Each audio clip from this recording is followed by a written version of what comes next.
estamos hablando de los descriptores de locales, pero cómo se usan los codebooks. Y los codebooks permiten buscar en forma eficiente objetos. Es una posible aplicación. Y, y, el, bueno, y hablamos en la clase pasada de una forma muy simple y una forma con búsqueda aproximada, pero es mucho más interesante el enfoque de codebooks. En el enfoque de codebooks la idea es que uno tiene muchos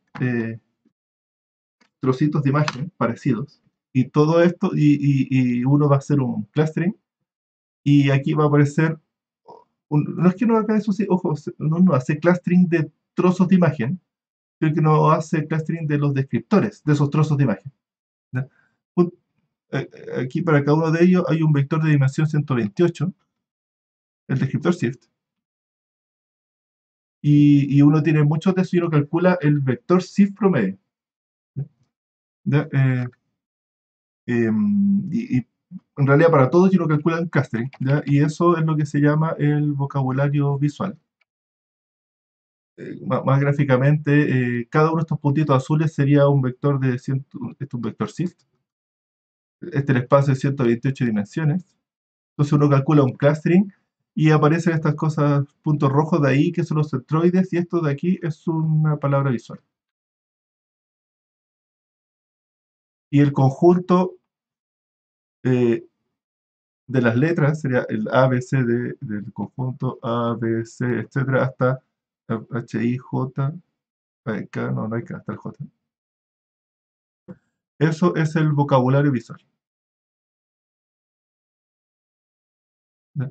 Y entonces todas las. Y se llama el vocabulario porque ahora un descriptor, una imagen completa, se escribe como una combinación de los puntos en rojo solamente. ¿Ya? Entonces, si viene una imagen, vamos a calcular sus descriptores, si es que los voy a dibujar así. Dimensión 128. Y estos son todos los circulitos que hemos dibujado. Y para cada uno de ellos, cada una de estas filas es un descriptor y por tanto es un punto aquí, digamos que este de acá. Y si este de ahí, entonces este punto se redondea al. Y uno dice B. El primer es un B. Y el segundo es ahora este que digamos que está acá, se redondea al J. Entonces aquí ahora tenemos una imagen, se describe por centroides. De A, B, C, etcétera. Y esto ahora, la imagen, los descriptores locales de imagen se describen solamente como combinación de los puntos rojos. Y por eso se llama el vocabulario visual, son como las palabras que vamos a usar para describir un documento. ¿Ya? Y luego el descriptor más simple consiste en calcular un histograma de esto. Entonces aquí está A, B, C, D hasta la J y calculamos el porcentaje. El porcentaje, el TF, o mejor aún, hacer TF y DF. ¿Ya? Y TF y DF vendría a ser, aquí está, TF y DF, pero versión imágenes. ¿Ya? Y versión descriptores locales. ¿Y a qué se refiere esto? Que para una imagen, entonces una imagen tiene muchos descriptores que digan, entonces aquí tiene el A, el C, el E, entonces es como que es un texto de muchas apariciones de las palabras visuales. G, había G parece, sí, C, A, etcétera. Y vamos a calcular esto, que es la misma fórmula que vimos del TF y DF, excepto ahora que, entonces, el vector TF y DF, el TF y DF, es el factor TF, que es cuántas veces la frecuencia de cada una de las palabras visuales, ahora, y multiplicado por, y el IDF es interesante porque es bajarle el peso a las palabras visuales que están en todo el dataset, ¿cierto? Y entonces, aquí el N grande es el número de imágenes, ¿no? Es el número de imágenes, y el N sub I es el número de imágenes que contiene ese centroide, esa palabra visual. ¿No? Y eso entonces es bien interesante hacer ese cruce aplicar esa técnica para imágenes, porque cuando uno tiene un dataset de imágenes, entonces aquí uno tiene un árbol, no sé, cosas. hay descriptores visuales que están en todas partes. En especial siempre hay como ruido, y hay como un ruido uniforme en todas partes. Y salen todas las imágenes. Y ese TF-IDF nos ayuda a quitar ruido. O como el fondo, el fondo común de muchas imágenes. ¿Ya? Y los descriptores que aparezcan en pocas imágenes van a tener un factor mayor. ¿Se entiende esto? Sí, ¿Sí? sí, sí, Ya. se entiende. Y yo espero que, en mi opinión, esto es como hacer este cruce del mundo del texto al mundo de las imágenes y aplicar la técnica TF-IDF que vimos para texto y se entendía, ahora aplicarlo para imágenes, creo que es como, permite entender mejor las dos cosas, hacer ese cruce, ¿no? Bien, eh, y la clave de esto entonces es, para poder hacer esto en imágenes hay que calcular el vocabulario visual, un conjunto discreto de imágenes, ¿cierto? A ver si vuelvo al gráfico que tenía acá. Una imagen se representa por un conjunto continuo, pero eso hace todo difícil. La idea es este paso aquí, que es como discretizar. Si discretizamos, ahí los descriptores de una imagen, ya ahora podemos hacer cosas súper interesantes, ¿ya? Pero hay un problema que es cuando redondeamos, aquí hay pérdida, ahí hay pérdida. Y queremos tratar de reducir, minimizar esa pérdida. ¿Cómo se podría minimizar esa pérdida de información, ese redondeo? ¿Se te ocurre alguna forma? Me acuerdo que, y por algo que había spoileado de la clase anterior, que había como mucho espacio perdido, como entre los clústeres y las distancias y todo eso. Sí, pues, ahí puede ser mucho espacio perdido. ¿Cómo podemos? Porque aquí cuando dice es este vector, este es el vector de la imagen, y decimos, ok, entonces el vector, chuta, este es una I parece, ¿ya? Ok, pero aquí hubo harto, porque este de acá también es I, pero no es el mismo I, no es el mismo centroide. ¿Cómo podríamos hablar de decir que, ok, son del mismo centroide, pero no son iguales? Ahí está la pérdida de información, estamos diciendo que un vector de acá, que este vector es idéntico al vector de acá. El de arriba es idéntico al de abajo porque los dos se redondean al mismo y después van a ser tomados como que son idénticos. Y no son idénticos. Ahí hay un redondeo que es fuerte. Ahí está la pérdida de información, ya sé que esto empieza a funcionar mal. De hecho lo vimos, ¿cierto? Entonces aquí cuando Sí. no funciona muy bien esta técnica. Bueno, y lo otro, y antes de llegar allá, es interesante que cuando calculamos este vector TF y de F, después podemos buscar imágenes parecidas globalmente calculando la similitud coseno. La similitud coseno es aplicarlo de texto. ¿De? Y entonces, cuando tenemos una imagen, o tenemos una imagen, y calculamos su similitud coseno con otra imagen, nos va a aparecer algo muy similar, va a ser cuando la imagen globalmente se parezca. ¿De? Entonces, es un descriptor global. De esto nos podría servir para la tarea 1 que vimos acá. Eh, bueno, y en vez de similitud coseno, podemos usar distancia euclidiana, ¿no es cierto? Ya vimos cómo convertir una en la otra. Eh, entonces esa es la similitud global, calcula la similitud coseno, y la similitud parcial consiste en buscar, buscar eh, descriptores que compartan muchas palabras visuales, o imágenes que compartan muchas palabras visuales. Y la clave de esto es el índice invertido, aplicando otra técnica del descriptor de texto. Tenemos para cada descriptor visual, para cada palabra visual, tenemos el número de frames, en este caso aquí un video, en que aparece esa palabra visual. Y entonces, si tenemos una imagen de consulta que tiene a la palabra, no sé, por la palabra, en este caso, tiene a la 1, a la 2 y a la 5. Con la palabra 1 vamos a ver todos los frames que comparten con el 1, con la palabra 2 entramos ahí, y con la palabra 5 entramos ahí. Y esas listas tenemos que intersectarlas, y, y un buen frame candidato va a ser el que comparta muchas palabras visuales, muchas veces. ¿Ya? Y ahí sale rápido frame candidatos. ¿Ya? Y eso es lo que vimos finalmente bueno, y después de esos candidatos hay que hacer una parte buena es la parte de coherencia espacial, ya que es tratar de. Aquí salen dos frames candidatos, o un frame de consulta, un frame candidato, y aquí se comparten muchas palabras visuales, pero si uno hace una coherencia espacial, eh, se puede filtrar todo, y esto sacado de ese paper, del paper que es como la base de toda esta técnica. Y cómo realizar la coherencia espacial se hace ya sea por RANSAC o lo que proponen aquí para no empezar a calcular RANSAC igual es lento y queda muy rápido. La idea aquí es que lo que hace es que junto con cada, decir, cuando dice la palabra visual 1 está en el frame 22, así hay que agregar esto y decir, y sus vecinos más cercanos visuales, o sea, dentro de la imagen, al lado está la palabra visual 5 y la 4. Y en este frame, al lado de la palabra visual 1, está la 10 y la 9.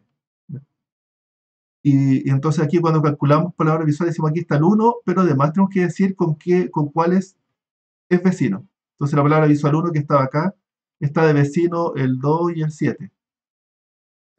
Entonces va a buscar el 1, pero que además tenga el 2 y el 7 como cercanos. Se hace eso porque son puras intersecciones, no hay ninguna distancia ni nada. Y entonces va a ir rápido. No sé si se entendió eso. Ujú. Sí. Bueno. En la práctica, nosotros vimos la demo, pero no la voy a mostrar para avanzar. Es decir, que nosotros a un frame de consulta le recortamos una zona y decimos, para esta imagen quiero buscar lo más parecido en el video, y aparece, idealmente, ojalá, aparezca, por ejemplo, este otro frame y ese trocito de la imagen. Entonces uno dice, apareció el objeto ahí. Em, Claro, no resultaba tan bien, pero era súper rápido. ¿Cierto? Sí, es que eso es súper interesante porque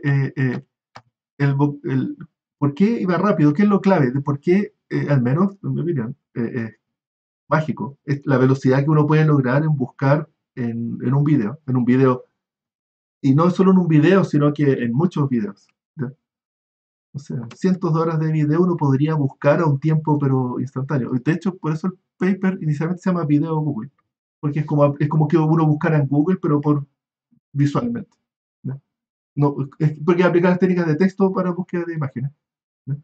Em, eh, y en la clave de eso es el vocabulario visual. ¿Ya? Es este clustering de descriptores locales. ¿Por qué? Porque ahora ya no tenemos un continuo, sino que tenemos un conjunto discreto que podemos agrandarlo mucho, pero finito. Y eso hace que podamos calcular y precalcular cosas, como el índice invertido. ¿Ya? Y podemos buscar la aparición de objetos en forma instantánea. Me gustaría resaltar eso porque es cierto, es sorprendente, y actualmente, ahora se van a empezar a ver deep learning, no existe forma tan rápida como esta. ¿Ya? Esto tiene por muy red neuronal que se usa actualmente y todo lo que tiene, no se puede buscar eh, tan rápido como esto. Entonces, acá hay una idea súper buena: usar el índice invertido. Entonces, y de hecho aquí queda como la pregunta abierta, cuando veamos deep learning, ¿cómo podemos usar el índice invertido en alguna parte? Actualmente no conozco combinación de las dos cosas.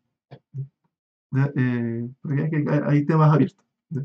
Y ver estas cosas igual es útil porque ahora que se está como revisando toda la investigación, haciendo redes neuronales, hay cosas que que aún quedan súper buenas, antiguas, y que hay que ver cómo aplicarlas o cómo combinarlo esto con redes neuronales. ¿Ya? El índice invertido, lo claro.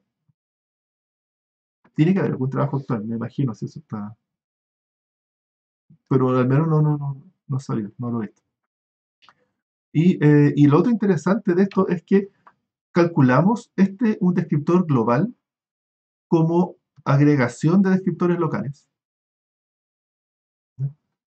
¿Y por qué? Porque estamos describiendo una imagen con un solo vector. Entonces tenemos una imagen y estamos describiendo con un solo vector eh, al contenido, pero no el contenido como un histograma global, los que vimos al principio del curso, que como un histograma por zona y lo que hay ahí. Este descriptor global es un poco más interesante, o más claro, bueno, más interesante, ¿por qué? Porque no describe todo el contenido, sino que se va a las zonas relevantes de la imagen, y es como mirar las partes, los pequeños trozos de la imagen, y con eso calcular un resumen de los trozos pequeños, ¿ya? Eh, si calculamos similitud coseno, claro, al final no se va a notar tanto, pero sí es muy robusto a cambios en el fondo, por ejemplo, ¿ya?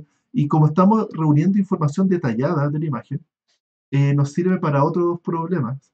Y que de hecho este paso fue el que motivó la investigación de como 10 años, de toda la década pasada, no, desde como el 2002, que es este paper, hasta como el 2012, cuando aparece la red neuronal. Fueron como 10 años de que todos, muchos papers de esto. ¿Ya? En particular va a haber el de clasificación de imágenes. ¿Ya? Ok. ¿Se entiende hasta ahora? Espero haber transmitido bien. Que se entiende el concepto clave de esto. ¿Ya? ¿Sí? ¿Se entiende? Profe, si ¿Sí? que esto se hiciera para una comparación de imágenes normales, ¿sería más efectivo que una búsqueda de imágenes normal? Eh, ¿O habría que ver? Claro, al principio había que probar. Todo depende de cómo son las imágenes de consulta. ¿Ya? Pero esto es robusto a varias transformaciones, así como esto de cambiarle el fondo. El descriptor global, cualquier cambio afecta al descriptor global. Bueno, aquí uno lo hace por zona. Este de aquí, claro, es súper detallado, y una mejora directa, hay que también hacerlo por zona, finalmente. ¿Ya? Pero es muy bueno para descartar ruido y cosas de fondo, entonces no representa, eh, eh, cuando hay un objeto, esencialmente representa el objeto que hay adentro, no el fondo. ¿Ya? Y eso a veces es bueno, otras veces es malo. Finalmente todo depende de las consultas, de las queries, que significa para qué lo vas a usar. Eh, pero lo que sí es bueno es para, quizás no para buscar la imagen duplicada. Para eso mejor un descriptor, porque ahí como no te interesa el objeto mismo, de qué es lo que estás viendo, sino que te interesa globalmente la imagen. Pero sí para buscar apariciones de objetos. ¿Ya? Objetos que contengan, que sea como lo mismo, pero conteniendo el objeto, y ser un poco más robusto al fondo. ¿Ya? Ya que ahí, y en particular se usa para clasificación de imágenes. ¿Ya? ¿Ya? Se usa el mismo descriptor, entonces aquí me gustaría. eh, eh, ¿Qué es el problema de clasificación de imágenes? ¿Ya? Para el problema de clasificación de imágenes, dice, supongamos que tenemos n clases, los aviones, los gatos, las bicicletas, para ser más concreto, y para cada uno tenemos imágenes de ejemplo. ¿Ya? Entonces, para los aviones tenemos fotos, aquí hay tres, pero supongamos que hay muchas más. ¿Ya? Fotos de aviones, tenemos fotos de gatos, que se ven gatos, fotos de bicicletas, ¿ya? Que se ven bicicletas, ¿ya? Y entonces es como que ya sabemos cómo se ve, no directamente, pero sí indirectamente, cómo es un avión, un gato, una bicicleta, y ahora viene una foto que desconocemos y dice, ya, ¿qué es? ¿Qué hay ahí? ¿Qué es lo que hay ahí? Y, por supuesto que para uno es súper fácil, ya, pero para hacer un programa que haga esto. Y que espero que vean que con un descriptor global, difícil. Difícil que funcione, ¿cierto? Si calculamos para cada una esta imagen un descriptor global, de las primeras clases, el histograma gradiente o histograma de colores. El histograma de colores de esto difícilmente va a ser muy parecido a los de los gatos, porque claro, aquí son negros, pero puede haber aviones de negro, no sé, pero al menos, o bicicletas. Claro, aquí como la bicicleta es chica, podría haber una persona vestida de negro en la bicicleta y se va a aparecer harto su histograma. Em, y tampoco funciona calcular descriptores locales y calcular Ransack, hacer como un match imagen contra imagen, hacer las técnicas de buscar objetos acá. ¿Por qué? Porque estos gatos no aparecen en ninguna de las imágenes de entrenamiento. Este gato. ¿Sí?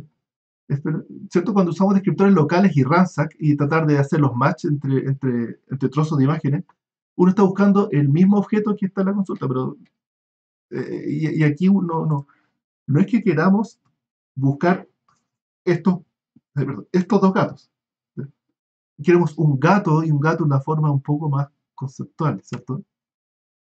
Entonces esto está, se ve que el descriptor local no funciona tan bien. ¿Se entiende el problema? Y que no está tan obvio, no está difícil. Sí, sí, sí. Me lo imagino más como por un problema como de deep learning. Es que efectivamente. Pero esta es la forma de cómo se resolvía hasta antes de que, de hecho, este es el problema clave que hace que Deep Learning tome vuelo. Deep Learning existía antes o sea, desde el siglo pasado, justamente de los 90 y tantos, que ya existían redes neuronales y cosas así. Y no era muy tomado en cuenta porque resolvían problemas poco interesantes. Pero cuando entraron a resolver este problema, ahí es donde empezó el nuevo boom. Y claro, pero en este problema se puede resolver sin redes neuronales. ¿Ya? Y de hecho estos 10 años que contaba de investigación eran esencialmente este problema. ¿Cómo se hacía antes, cómo era el mundo antes de las redes neuronales? ¿Ya? Y cómo se hace, la clave es el vocabulario visual. De hecho, el mismo descriptor que vimos recién. Vamos a calcular descriptores locales de la imagen de todas las imágenes, y de todas las imágenes vamos a calcular un vocabulario visual. ¿Ya? La idea de eso es que, y vamos a hacer el mismo clúster que vimos recién, y luego la idea es que nosotros queremos algo un poco más laxo, o no tan estricto como buscar en esta misma imagen, hacer match con descriptores, sí, pero sí queremos calcular con una especie de trocitos de imagen, y que cuando vamos a hacer una agregación de los descriptores locales, hay trozos de imágenes comunes dentro de los aviones. Por ejemplo, cuando calculamos trocitos, van a haber trocitos de las alas y el motor, digamos, y estas formas de aquí son bien comunes a todos los aviones, a todas las fotos. El fondo es malo, ya, eso es poco común, pero esta forma como de la ala o el motor y esas curvas de ahí es como comunes. ¿Ya? Y dentro del avión, de los gatos, no sé, me imagino que siempre como que uno ve como orejas. Esos triangulitos de las orejas siempre están presentes. Y me imagino como, bueno, algo de las patas. O los ojos también. ¿Ya? Se ve aquí como que difícilmente no van a ver cosas o tantas como ojos. ¿Ya? Y aquí tiene que aparecer eh, algo que los va a identificar, van a ser las ruedas, ¿cierto? Los pedales, el manubrio. ¿Ya? Entonces la idea es que vamos a calcular muchos trozos, y que hay ciertos tipos de trozos que son mayoritarios en cierta clase. ¿Ya? Y cosa que cuando aparezcamos acá, aquí van a aparecer esto tiene muchos trozos de oreja, entonces este patrón de descriptores visuales se parece más a lo de los gatos. ¿Ya? Eso es como la idea. Y, y para eso hay que calcular, bueno, eso es lo que dice ahí. Entonces vamos a calcular descriptores locales en la imagen de entrenamiento, y que el supuesto es que hay muchos descriptores locales comunes dentro de una misma clase. Porque si son de la misma clase, tienen los mismos objetos, y esos objetos tienen que haber algo que los identifique de las otras clases. ¿No? Em, Porque la imagen de la misma clase muestra un mismo objeto. Esa es como la hipótesis, eso es lo que tiene que funcionar. ¿Ya? Y para hacer eso, de hecho, aquí me faltó una slide, que la voy a volver aquí a esta. De hecho, es hacer esto mismo, es calcular el vocabulario visual, pero lo que me interesaría que vieran que aquí, uno de estos finalmente es, por ejemplo, orejas de gato. Por acá va a haber ruedas de bicicleta, y por acá va a haber colas de aviones. Y por acá podría haber pedales de bicicleta, y en este van a haber ojos de gato. Ojalá que suceda eso. ¿Por qué? Porque vamos a calcular descriptores locales de tres tipos de fotos, y va a haber mucho ruido ambiente en todas partes, pero uno espera que haya, si hay gatos, ojalá que haya harta orejas de gato, cosa que un clúster quede ahí. y aquí alas de aviones, acá unas alas. Así. Y la idea es que ahora viene una foto que es como un avión, ¿ya? Y aquí hay hartas cosas. Y cuando calculamos descriptores locales, van a aparecer hartos, se va a aparecer hartos de este descriptor D, tiene que aparecer el D y el I. Si hay un avión es muy probable, pero también van a aparecer de los otros, pero menos. Ya porque aquí, seguro que aquí uno de estos va a ser ruido, así como fondo, cosas blancas, negras y patrones comunes a todas las clases. Pero hay un par que son como identificables. ¿Ya? ¿Me crees?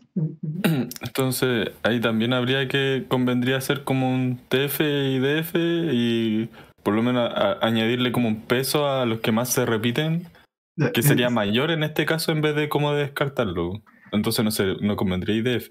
exactamente. Ya. De hecho, el IDF aquí, el IDF es bueno para buscar el mismo objeto, bueno, el problema de búsqueda de objetos, del mismo objeto que estoy consultando, pero aquí, claro, no nos interesa el IDF porque, claro, de hecho nos gustan los que se repitan mucho, pero la diferencia es que todos los vectores entonces aquí supongamos que tenemos todos los vectores de aviones. Si vemos en común, todos debieran de tener alto el D y bueno, los dos, la cola del avión y el ala. ¿Ya? Y si vamos a ver los gatos, entonces aquí vamos a tener gatos, ¿ya? Ya, ese es mi gato, ya, el gato malo. Ya, pero no, el dibujante el problema y siempre dibujo del colegio.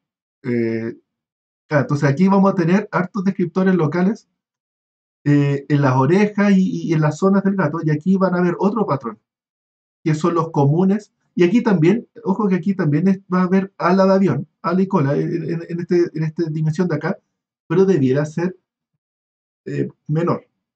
Podría haber alguno, pero se ve que el otro va a ser mayoritario. Y aquí lo que necesitamos entonces es un clasificador. Vamos a hacer vectores, pero solo con el TF, y vamos a calcular un clasificador. Un clasificador, uno le dice, todos estos son tipo 1 o tipo avión, y todos estos de aquí son tipo gato, tipo G, y calcula el patrón común. Es un clasificador, calcula el patrón común y cosa que ahora viene un vector desconocido y me tiene que decir es tipo A o tipo G. ¿Y cómo lo va a hacer? Porque va a ir viendo en realidad, por ahí depende del clasificador internamente. Pero, ¿cierto? Si está un árbol de decisión, va a ir coordenada por coordenada, ¿cierto? Viendo si es que es mayor o menor a cierto umbral, ¿cierto? Si es que es un clasificador bayesiano, va a calcular la probabilidad a priori de cada uno de los trozos. Pero de alguna forma decide a cuál se parece. ¿Lo has visto, cierto? ¿Te has visto el clasificador? Ujú. ¿Viste eso? Sí, sí. En Datamining, hiciste el curso de Datamining. Sí, en hartos lados. Sí, como toda la introducción a lo que sea inteligencia o machine learning, ¿Sí? te pasan clasificadores, sí o sí. Bueno, ya, bueno. Ya. Oye, tengo que ir preguntando ahora eso, me gusta hacer clases para alumnos, porque este curso lo hago hace 10 años, 2009, estaba viendo. No, 2011, 2011. 2021, de hecho, este año cumple 10 años de haciendo el curso. Y perdí siendo los pocos que hablaba de clasificadores y ahora como que sale, súper bueno que ahora sale harto más, entonces tengo que ir cortando cosas y ir moviendo cosas. ¿Ya? Entonces ahora ya sé que, o sea, los clasificadores son súper conocidos, eso está bueno. ¿Ya? Em, eh, ya, entonces me creen cuando digo que va a descubrir el patrón común y que da una imagen desconocida, te puede decir cuál es. ¿Ya? Supuesto, tiene que parecerse visualmente. ¿Ya? Es el supuesto. ¿Ya? Entonces, y. Perdón, todo está aquí. ¿Ya? Entonces, y ojalá que, y por eso es la clave de los descriptores locales, que ojalá que se calculen descriptores locales en las zonas que discriminan las clases. ¿Ya? Y bueno, y lo clave entonces es que calcular un codebook, el vocabulario visual con todas las imágenes de entrenamiento, y calculamos porque este va a ser vocabulario común para todas las clases. Y luego una imagen de entrenamiento, calculamos su descriptor global y, por ejemplo, calcular un histograma de aparición de las palabras visuales. Eso es lo que les estaba comentando. El TF solamente. Y el clasificador busca los patrones que identifican a cada clase. Le damos un conjunto de vectores de entrenamiento a cada clase y se tiene que dar cuenta cuáles palabras visuales, la distribución de las palabras visuales, en realidad, es lo que tiene que ver. No es una, sino que un conjunto. Y luego una imagen desconocida le calculamos su descriptor y usamos el clasificador que nos dice cuál es su clase. ¿Ya? Y ahora, entonces están los pasos: calcular codebook, descriptor de cada imagen, entrenar el clasificador y imágenes desconocidas. ¿Ya? Y este se llama el vector Bag of Visual Words. ¿Ya? El Bag of Words ya lo vimos, pero el Bag of Visual Words. ¿Por qué? Porque bueno, ya lo he comentado, se estamos aplicando técnicas de texto, pero para imágenes. Y entonces son como. Y aquí hay que entender qué es lo que es una Visual Word. ¿Ya? Es un centroide. No, claro, no es como una palabra. ¿Ya? Una palabra súper semántica, ¿cierto? Uno dice perro, gato y significa algo. En cambio, estas Visual Words son centroides. ¿Ya? Es súper difícil ponerle un nombre. Aquí para ser más explícito es que le puse, no, está muy lejos, pero para ser explícito es que le puse que son como orejas de gato, colas de avión. Pero en la práctica uno no sabe eso, es un centroide nomás. Y ojalá que sea eso, pero uno no controla eso. ¿Sí? Se tiene que, estas vagos bichos al la diferencia es que estos no son semánticas, no hay semántica. Por semántica me refiero así como a significado de lo que hay ahí. Pues nosotros un centroide nomás. ¿Sí? ¿Sí? ¿Me crees, cierto? Sí. Sí. Entonces, para calcular el código, necesitamos hacer un algoritmo de clustering. Ya vimos en la clase pasada el algoritmo de Camins. Y se usa Camins principalmente porque es lo único que se puede usar. ¿Ya? Todo el otro algoritmo de clustering son muy lentos. ¿Ya? Y de hecho es curioso, bueno, adelantando un poco, esta técnica, haciendo el mejor Camins, funciona, por supuesto, mejor que un Camins muy malo. Uno tiene que ir hasta la convergencia, ojalá, pero en papers, no tuve tiempo de buscar la referencia, pero recuerdo que en papers mostraba cómo usar un Camins de una iteración, es decir, con inicialización al azar, funciona muy parecido. Un poquito peor, pero muy parecido en el resultado. ¿Ya?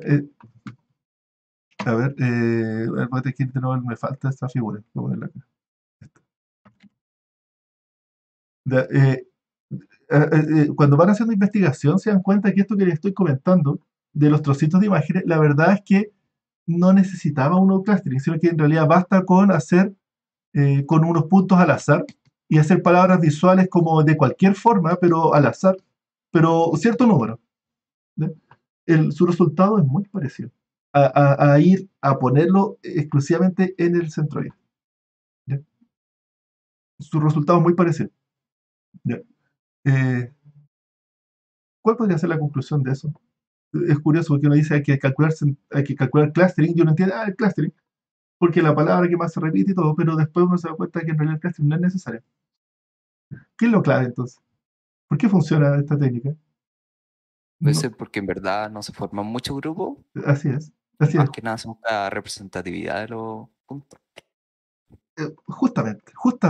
La técnica es que los datos aquí, no hay cluster en realidad, y son todos muy uniformes. Esas orejas de gato, en realidad, su cantidad no es tanta como porque hay un centroide. En realidad, uno tendría que pensar que estos son más bien datos uniformes. ¿Ya? Eso es algo mucho más común. Y lo que uno está haciendo entonces es particionar en conjuntos discretos. ¿Ya?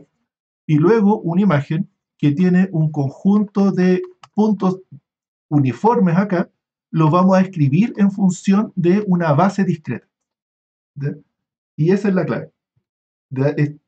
Tengo un conjunto continuo y el problema del conjunto continuo es que cuesta agrupar imágenes de la misma clase y separar y diferenciarlas de las otras. ¿Ya?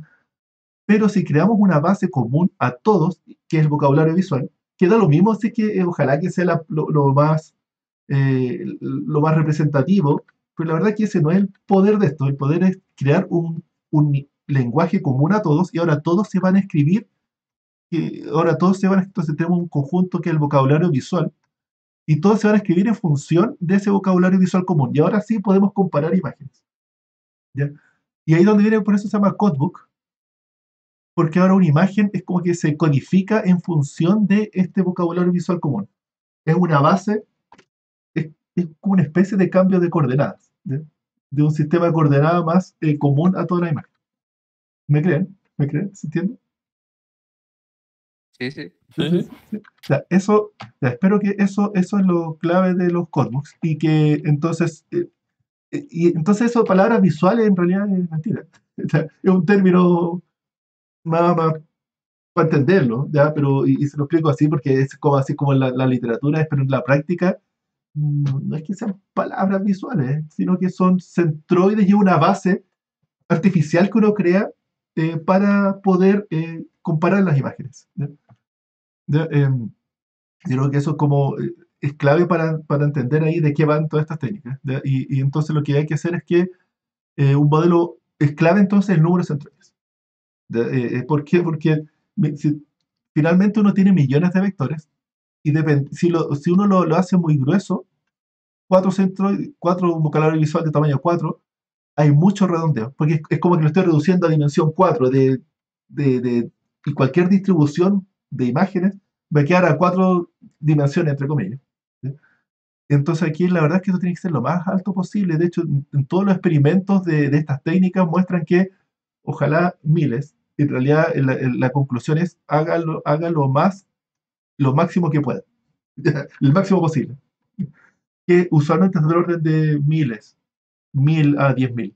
Ya eso, más allá de eso, como uno está caracterizando millones de vectores, eh, bueno, también hay un tema, uno puede hacer un millón si uno lo hace demasiado grande, eh, claro, en realidad no pierde sentido el vocabulario visual, ¿ya? Porque la idea es que agrupe un poco, ¿ya? Pero en general es del orden, el tamaño del vocabulario visual, el tamaño es del orden de 1000, incluso 100, digamos que desde 100 hasta unos 10.000. Eso podría decir que es como el rango típico, ¿sí?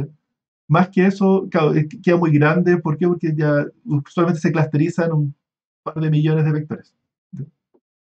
Entonces, si no, queda demasiado fino. Y con menos de 100, en realidad, eso ya está agrupando cualquier cosa, ¿sí? Y bueno, ya se me voy a saltar. Bueno, o se los comento aquí, en vez de calcular key points, después se dan cuenta que, de hecho, como después con el tiempo uno va entendiendo por qué funcionan las técnicas. Y aquí se dan cuenta que en realidad los descriptores SIFT, más que descriptor SIFT y de los key points, en realidad nos interesa describir qué es lo que hay en la imagen. Y cuando uno dice, si quiero saber si es que un avión, de hecho me acuerdo que decían, si tapamos esto y no sabemos qué hay acá, y supongamos que tengo esta imagen de consulta, pero tapo esto y solamente veo el fondo. Y después me dicen, acá o hay un avión, o bicicleta, o gato. Hay 3 clases. Estamos mirando solamente esto. Y me dicen, y tapo eso, solamente veo el fondo, uno ya se imagina entre avión, gato y bicicleta, y veo puros cielos, probablemente avión. ¿Ya? Y lo que nos está diciendo ahí es que no son los key points, en realidad, más que key points, no nos interesan los key points, porque los key points se van a la zona, pero esta zona plana, de fondo, también nos habla sobre la imagen. Entonces, en realidad nos interesa todo el contenido de la imagen. Entonces, dicen, en vez de key points, vamos a hacer lo que se llama el sampleo denso, que dice, calculemos descriptores SIFT o descriptores locales a una tasa constante. Finalmente, que nos interesa cómo se ve la imagen entera en su totalidad, no solo los puntos de interés. En realidad, aquí los puntos de interés de la imagen entera nos interesa la imagen entera. Y no solo eso, no solo un mismo tamaño, que después hay que hacerlo a un tamaño más grande. Entonces son un montón de key points. Eso se llama el sampleo denso. Y se dan cuenta que mejora. Entonces se ve cómo se va registrando. Después se dan cuenta que en realidad el clustering no es importante, que los key points tampoco son importantes. En realidad, ¿qué es lo que es? Esta forma de escribir la imagen como agregación estadística de algunas, de una base común, ¿eh? Y por aquí dice, y no solo eso nos interesa por zona, porque nos interesa la zona arriba y la zona abajo, ¿ya? Y finalmente los descriptores se hacen así como se ve acá. Sampleo denso, agregado por zona. Para cada uno de estos, ahí está el vector Bag Visual Words. Y no solo eso, porque de repente es global y además globalmente hay otro. Y eso se dice que uno calcula un descriptor por cada zona y que se concatenan de toda la zona. Entonces tenemos la zona 1, 1, 1 por 1, aquí tenemos un vector, en la 2 por 2 tenemos 4, y aquí 3 por 1 tenemos 3 más. Creamos un vector de dimensión 4, 5, 8. Y cada uno un vector Bag of Words. Es como un histograma. Esto ya lo habíamos hablado, se llama la pirámide espacial. Se los comenté para los descriptores globales. Bueno, ¿preguntas? Ya, y necesito una imagen acá. La investigación de cómo se hacía esta base, de cómo usar un codebook para codificar una distribución de descriptores locales, hay distintas variantes y todos fueron en cómo codificar estos errores. ¿Ya? Por ejemplo, aquí dice, cuando en el vector, en el codebook tradicional, las palabras visuales son las letras que están ahí. Entonces, este descriptor amarillo se redondea al verde y el descriptor, o sea, se redondea a la letra B, digo. Este descriptor verde de acá se redondea a la H y este acá se redondea a la C. Entonces, es como que suman uno a esas palabras visuales. Pero se ve que acá hay algo que mejorar. Entonces, ellos dicen, en vez de probar, en vez de hacer este redondeo y sumarle uno a cada uno, en realidad hay dos temas. Uno dice, este verde de acá debiera de sumarle un poco a ambos, ¿ya? Porque uno está en la duda de cuál de los dos es. Igual está cerca de los dos. Entonces, diga, en realidad, para mejorar la incerteza, tenemos que hacer voto ponderado de todos los cercanos. Y ahí es donde sale este voto, en vez de votar solo por uno por el H, votemos fraccionado por el H y por el I. ¿Sí? Y además dice, y hay otro problema que tiene esto que es, dice, aquí le llaman la plausibilidad, que dice que este que está acá, el diamante, está muy lejos y que aun cuando su más cercano sea el C, está muy lejos. Entonces se tiene que ponderar como por la distancia al centroide. Y esto en realidad debería de votar 0. Y este H, este está muy cerca, entonces vota más, y el H igual está un poco más lejos, entonces vota un poco menos. Y si unimos las dos cosas es la técnica que proponen en este paper. Algo súper razonable. Y todo eso se basa entonces cuando uno hace el clustering, uno no se queda solamente con los centroides, sino que uno se queda con la distribución alrededor de los centroides, y uno calcula como un tamaño del centroide. ¿Ya? Esencialmente es calcular una distribución junto a cada centroide que nos dice hasta dónde aplica esta palabra visual. ¿Se entiende? ¿Pregunta? Sí. No, sí, se entiende. Ya. Ya, perdón. Ya. Y ahora, en general, todas estas técnicas se llaman las técnicas de coding y pooling. Porque, voy a volver aquí. Lo que tenemos ahora, en realidad, esto de los codebooks se llama codebooks porque uno tiene un conjunto de descriptores locales de dimensión 128, los X1, los XN, son vectores de dimensión 128, y tengo una base común, y lo vamos a escribir acá, C1 a Cm. Y estos son los centroides. Esencialmente el paso dice, tengo el descriptor local 1, tengo que hacer este cambio de base y escribir este descriptor de dimensión 128 en función de mi nueva base, de las M palabras visuales. ¿Ya? Cuando dijimos esto se escribe según el más cercano, consiste en alguno de estos que es el más cercano a este vector, poner un 1 y al resto puros ceros. ¿Ya? Pero dijimos, ya, pero esto es un error de redondeo muy, muy, muy grande. Entonces lo que vamos a hacer es calcular un voto ponderado, y aquí tenemos 0,5 de este, y para este es 0,3, y este es 0,1, y de hecho podemos calcular un continuo de sus distancias, ¿ya? Y según las ponderaciones que les comenté recién. ¿Ya? ¿Se entiende la etapa de coding? El coding es cómo escribo cada descriptor local en función de hacer el cambio de base, el cambio de coordenadas. Y la siguiente etapa consiste en la etapa de pooling, que dice, ok, ahora que ya sé cómo se escribe cada descriptor local en función de mi base común, ahora quiero calcular el descriptor, el resumen de todos ellos. ¿Ya? Y para hacer eso, lo que uno hace es que uno agrega, dice, para el centroide 1, que tiene estos n descriptores SIF de la imagen, los tengo que juntar de alguna forma. ¿Ya? De hecho, si calculamos la suma, eso sería como el histograma. ¿Cuántas veces apareció ponderado? El voto ponderado sería el histograma difuso. ¿Ya? Pero uno puede calcular otras cosas, de repente el promedio, y más interesante, después se dan cuenta que lo que funciona mejor es calcular el máximo de cada uno de ellos. ¿Ya? No sé si se entiende. Acá arriba esta es la imagen. Es una imagen que tiene muchos descriptores locales. Cada uno de esos descriptores locales los vamos a escribir en función de la base común. Cada uno de esos descriptores los vamos a escribir en función de esta base común. Y entonces estamos redondeándolos, pero los redondeamos, decimos este es el A, este es el C, pero un poco más que el A, en realidad es el A, un poco del A, un poco del C, un poco del I. Y está acá un poco del C, un poco del E, un poco del I. Y ahora, ok, ahora que esta imagen tenía 100 descriptores locales, ahora ¿cuál es el descriptor de esta imagen? El promedio de ellos. Lo que hace aquí es que podemos ir por todos los A. Ok, ¿cuántas veces, qué tan importante es la palabra visual A para la imagen?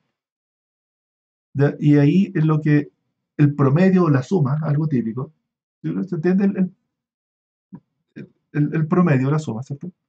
Y esa es la agregación. ¿Cómo juntamos ahora? Cada descriptor local lo escribimos en función del codebook y ahora calculamos la agregación por codebook y eso se llama el pooling. Cómo juntamos toda esta información, cuántas veces apareció cada palabra visual en esta imagen y la llevamos a un único valor. Etapa de pooling. Y lo que se dan cuenta en esto que el máximo funciona mejor, lo que se llama el max pooling. ¿Ya? Pero este max pooling, me imagino lo han escuchado para redes neuronales. ¿No escucho? Max pooling, ¿lo han escuchado? ¿No? Sí, lo he escuchado por ahí. Ya, este es otro max pooling. De lo que han visto en redes neuronales, si vieron Deep Learning. Este max pooling, pero el concepto es súper parecido. De hecho, es curioso porque resuelven el mismo problema.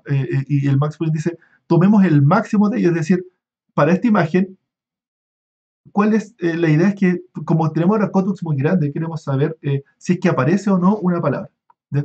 Y si es que apareció con algún peso, existe un lugar donde la palabra esta es muy importante para esta imagen. Entonces, finalmente, al hacer max pooling, estamos tratando de representar las palabras más importantes que mejor representan a esta imagen. Si tenemos, claro, si es poquito, o sea, esto funciona con descriptores de varios miles, con codebooks de varios miles. Al hacer un max pooling estamos diciendo, de estos 1000, estos pocos son los más importantes para esta imagen. O cada palabra visual, su importancia máxima para esta imagen es este peso acá. Ya, no sé, espero que se haya entendido que es el max pooling. ¿Ya?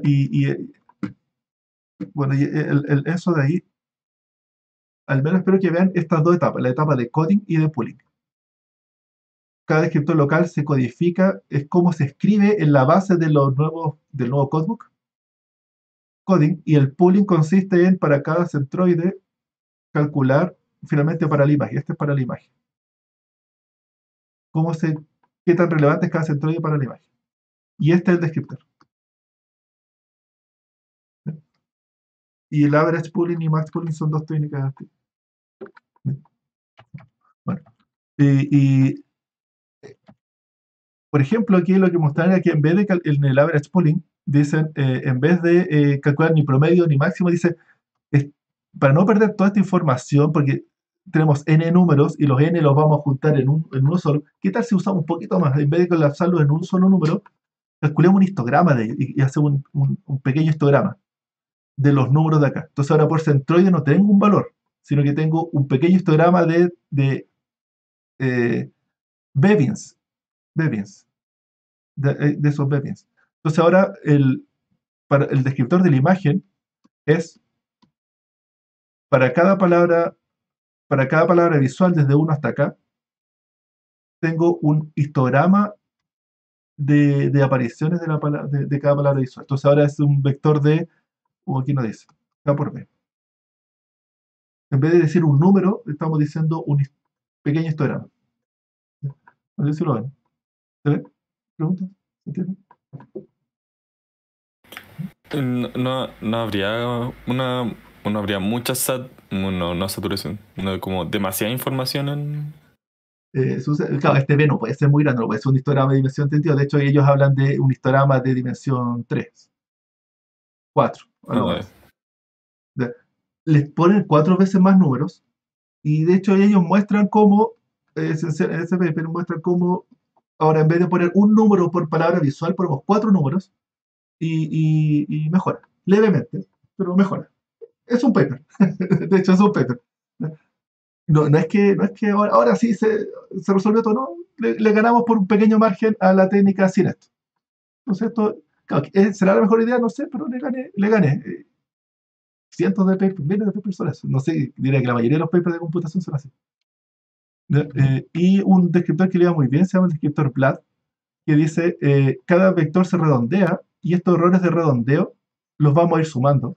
Y finalmente el descriptor es el promedio de estos errores de redondeo. Es un vector de errores. Entonces ahora para cada uno de los K centroides, en realidad lo que vamos a tener aquí es un vector de dimensión 128. Ahora tenemos 128, que son 7. Y esto de acá es el error promedio de los redondeos. ¿Ya? Bueno, me gustaría explicarlo con más detalle, pero ya estamos a la hora ya. Pero es un vector, un error promedio por centroide. Y eso, y aquí, ojo que esto es si estamos diciendo que K es el número centroide, le digo que por lo menos unos 1000, y para cada uno de los 1000 calculamos un vector de dimensión 128, que es como porque esa es la dimensión de los descriptores, entonces el error promedio es un vector de dimensión 128. Y entonces ahora tenemos un vector de dimensión 128.000. ¿Ya? Demasiado. Entonces ahí en realidad el truco empiezan a ver que usamos PCA, lo que tienen que hacer es usar PCA antes y después. Para no usar vector de dimensión 128 hay que reducirlos con PCA. Luego calculamos los centroides y el K no puede ser muy grande, tiene que ser a lo más 100. Y luego el resultado le hacemos PCA no. ¿Ya? Y ahí queda un descriptor más decente. ¿Ya? Y eso funciona mejor. De hecho, este es de lo mejorcito que había en esta época. Hasta la siguiente, que dice que en vez de calcular el error promedio por centroide, vamos a calcular no solo el error, sino que la varianza promedio del error por centroide. El error promedio y la varianza del error promedio por centroide. A eso se le llaman los feature vectors. Y esto era lo mejor que había.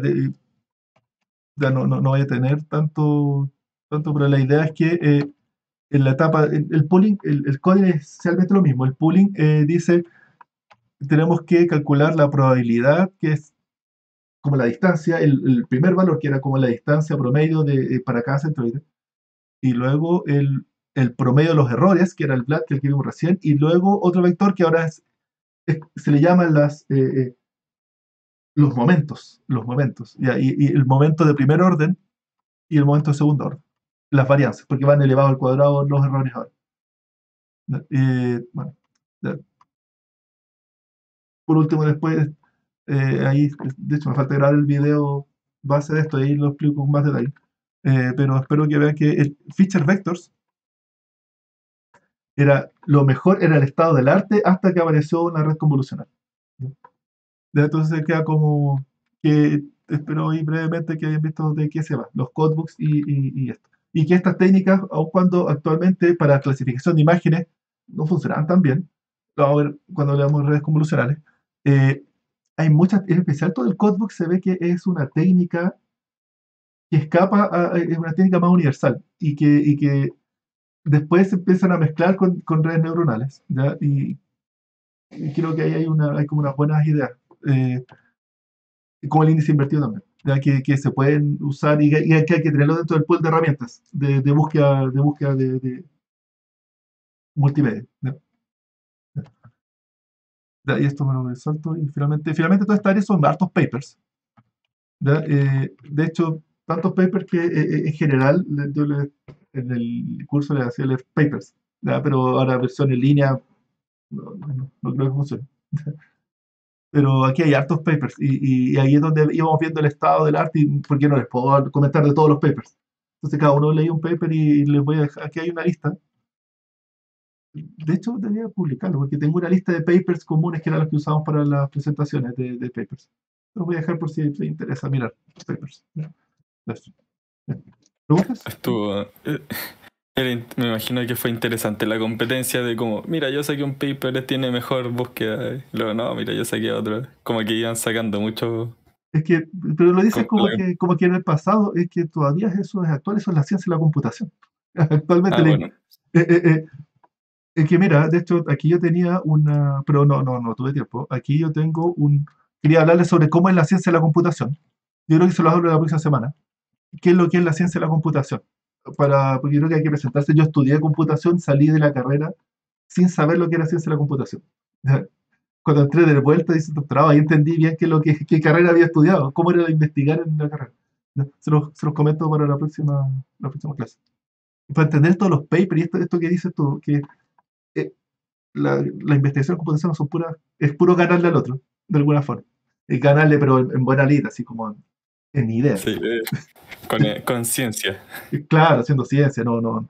Pero no quita que de repente aparece el que quiere ganar en mala y hace trucos y pasan a veces. Bueno, comentamos la otra semana. Y aquí ya estamos más cerca del estado del arte en el curso. Profe, a mí me Dime, quedó una duda dime. de cuando vimos los bins, ¿Sí? o sea, cuando se usaban los 4 bins, ¿Sí? que ¿Sí? había ¿Sí? como una dimensión extra que era como la frecuencia, y no entendí qué es esa frecuencia. Era esto cuando calculamos en la etapa de pooling, calculamos un histograma de todos estos números. Sí, es que cuando vi la matriz Z, como que está el B que hace alusión a los bins y hay ¿Sí? un +1. Ah, ya, es que sí, es que ellos quieren mantener el mismo anterior, que era como el conteo. Claro, que es como esencialmente el pooling. El pooling, aquí hay un número que es el max pooling o el average pooling, o en realidad la suma. Más bien es la suma en realidad. Ese número lo mantienen que sería como lo anterior y le suman un histograma. ¿Ya? No Ah, ya. reemplazan el valor único por el histograma porque dicen, podríamos perder información, entonces mantienen como si no hubiera un histograma, calculan eso, que es el clásico, y ¿Ya? además le suman el histograma. Cosa de tener más información y asegurarse que le ganan a los parte de esta competencia. Ah, ya. Quiero ganarle, entonces mantengo la información y le pongo un poquito más. Y ojalá que esta información sea aporte y no daño. Y en realidad eso dicen, ellos muestran, si uno va a ver el paper, uno va a siempre ellos son gráficos y gana, pero por un poquito, un pelito. Entonces con este número único se aseguran de por lo menos empatar. ¿Sí? Claro. Por lo menos empato. Y ojalá que con esto gane algo. Y ahí tengo el paper. ¿Sí? ¿Sí? Sí, se entiende. Bien, entonces la próxima semana me falta, estoy bien atrasado esta semana, y la semana pasada no estuve muy bien, me atrasé un poco en el contenido del curso. Tengo que grabar unos videos y les debo un mini control. Y usted, actualmente ya se hizo un segundo envío, espero que hayan hecho eso, ¿no? Eh, también tienen que. Sí, ¿Sí? sí. Ya. Los voy a publicar la tarea 4 y la próxima semana, y un mini control. Nos faltan 2 mini controles en una tarea, en estas 4 semanas que quedan de clase. 3 en realidad. Ya. Esta es la semana 11. 12, 13, 14. Quedan 3 semanas. Eh, y la tarea yo creo que está interesante. Se las comento en la próxima clase, el próximo miércoles. Y eso. ¿Preguntas? No, no, no. Bien, No, tampoco. muchas gracias. Nos vemos el Chao, profe, que miércoles. esté bien. Que estén bien. Ya, profe, que esté bien. Chao, chao, chao.